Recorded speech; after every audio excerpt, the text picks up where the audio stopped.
आणि नीट पेपरफुटी प्रकरणाचे अजूनही काही अपडेट्स हे माझ्याच्या हाती लागलेले आहेत।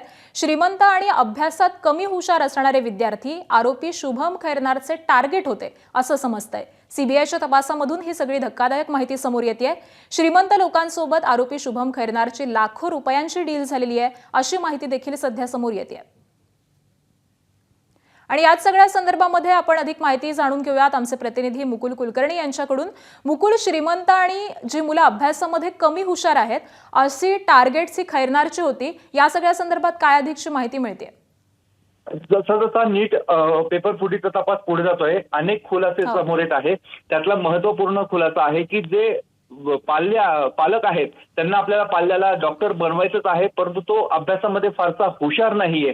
तर अशा पालकांचा रडार वर शुभम हा त्यांना टार्गेट करत होता, त्यांना हेरत होता आणि त्या माध्यमातून तो जे पाल्य सुमार दर्जाचे अभ्यासामध्ये आहे परंतु त्यांच्याकडे परीक्षेचे पेपर विकत घेण्याची क्षमता आहे यांना हेरत होता आणि त्या माध्यमातून पेपर फुटीचं हे रॅकेट चालत होतं का हा संशय आता तपास यंत्रणांना आहे।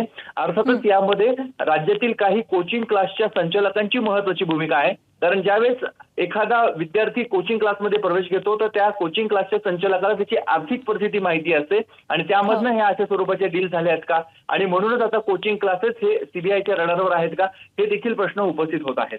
नक्कीच, धन्यवाद मुकुल या सगळ्या सविस्तर माहितीसाठी। एबीपी माझा, उघडा डोळे बघा नीट।